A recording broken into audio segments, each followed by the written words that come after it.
Para rawuh sedaya ingkang minulya, perlu kula aturaken bilih njaga kesalafan niku penting sanget. Amargi napa para rawuh?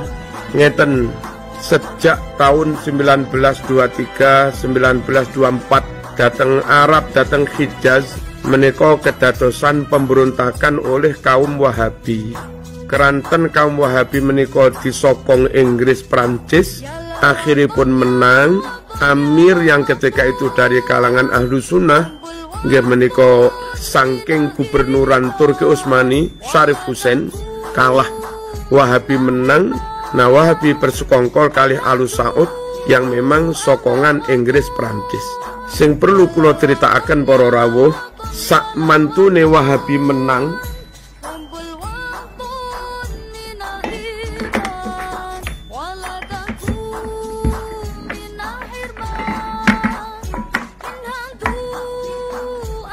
nah, menika kitab alit judulipun An-Nusus Al-Islamiyah Firraddi ala Madhabil Wahabiyah, dipun serat kalian Kiai Muhammad Fakih Mas Kumambang Gresik.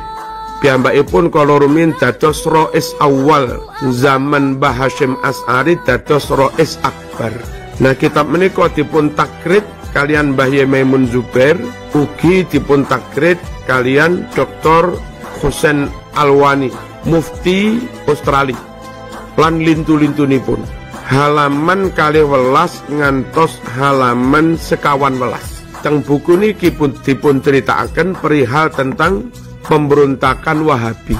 Yang halaman 12 dipun dawahaken bilih pendiri Wahabi Muhammad bin Abdul Wahhab menika berguru kepada Jeffrey Hamper, sang intelijen mata-mata dari kerajaan Inggris yang agamanya Yahudi. Wong jenenge Yahudi senajan apal Quran niate mesti ngerusak. Mereka nggak akan rela kalau Islam niki berkembang. Walan tardha ankal yahudu walan nasara hatta tattabi'a millatahum. Wahabi didirikan oleh Muhammad bin Abdul Wahhab, piyambake berguru kepada orang Yahudi. Terus walhasil setelah pemberontakan menang dan Wahabi koyo ngono kuwi, akhiripun satu, mereka menggusur, meratakan rata dengan tanah semua makam sahabat, semua makam syuhada, semua makam ulama. Ngantos sakniki kita niki kangelan goleki makame Siti Aisyah teng pundi, goleki makame Sidina Utsman teng pundi, goleki makame Abdurrahman bin Auf teng pundi, madosi makame Abu Hurairah teng pundi, madosi makame Ibnu Umar teng pundi, makame Ibnu Abbas teng pundi. Kangelan sedang teng makam syuhada Uhud menawi panjenengan umroh atau haji terus ziarah ke syuhada Uhud. Di sana dipageri, terus ada beberapa batu. Dari 70 makam yang ada di kompleks syuhada Uhud, kita nggak tahu mana yang makamnya Sidina Hamzah, mana makamnya yang lain-lain. Kita mboten sumer para rawuh. Nah, itu yang dilakukan Wahabi, menggusur makam para sahabat, menggusur makam para ulama dan para wali. Bukan hanya menggusur, ulama yang masih hidup dibunuh. Memiliki halaman 12 sampai 13, banyak hafid Quran dibunuh, banyak muslim dibunuh, banyak ulama dibunuh. Lalu kitab-kitab yang ketika itu dimiliki ulama-ulama mereka rampas. Hasil dari perampasan itu yang memiliki didawuhne ada ribuan naskah Bukhari, ada ribuan naskah Sahih Muslim, ada ribuan naskah kitab yang lain, tafsir, usul fikih dan yang lain-lain. Nah, kitab asli miliknya ulama ahlu sunnah wal jamaah itu dirampas, lalu dikumpulkan di lapangan, keterangin, sebagian yang lain dimusnahkan.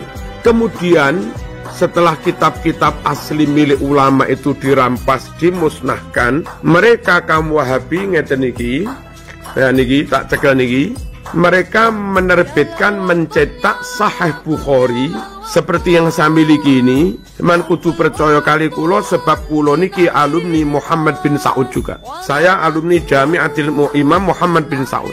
mereka mencetak Sahih Bukhari dan sudah banyak hadis dihilangkan. Beberapa kalimat dirubah. Begitu juga Sahih Muslim dan yang lain-lain. Nah, kesimpulannya, Wahabi membahayakan, merusak Islam. Dari pendirinya Wahabi yang berguru kepada Jeffrey Hamper Yahudi, dari situ ada proyek ingin merusak Islam dari dalam. Lalu berontak, bersekongkol dengan Inggris Prancis penjajah. Nyata kalau itu merusak Islam. Lalu setelah menang, makam ulama, makam syuhada, makam sahabat digusur. Itu menghilangkan bukti sejarah, itu menghilangkan situs sejarah, itu menghilangkan artefak yang itu penting dalam pembuktian sejarah. Itu juga merusak Islam. Lalu membunuh para ulama hafidz Quran, itu juga merusak Islam. Lalu kitab-kitab dirampas, dimusnahkan, itu merusak Islam. Dan setelah kitab dimusnahkan, diterbitkan kitab Sahih Bukhari baru yang sudah dikurang-kurangi, itu juga merusak Islam. Untungnya para rawuh, untungnya banyak santri-santri semacam Mbah Hasyim Asy'ari. Saya yakin kalau dari Banyuwangi mungkin juga Mbah Syafaat utawi abai Mbah Syafaat, mungkin juga Mbah Manan, terus kalau dari Blitar Mbah Yeridwan, kalau dari Jogja Mbah Munawir, kalau dari Gresik itu tadi Mbah Muhammad Fakih, kalau dari Jombang Mbah Hasyim Bawa, Mbah Bisri, terus dari Sarang Mbah Zubair, abai Mbah Maimun, dan banyak santri yang ketika itu mondok teng Mekah, ngerti Arab ada pemberontakan ngoten niku, santri-santri niku segera pulang ke Indonesia. Pulang membawa kitab Sahih Bukhari, pulang membawa kitab Ihya, pulang membawa kitab Ibnu Katsir, pulang membawa kitab-kitab yang lain. Nah, yang perlu kaum santri memahami, ketika kitab-kitab yang asli itu di Arab dulu dimusnahkan, Allah selamatkan kitab-kitab yang asli itu lewat para santri yang ketika itu mondok teng Arab, diselamatkan, dibawa pulang ke Indonesia.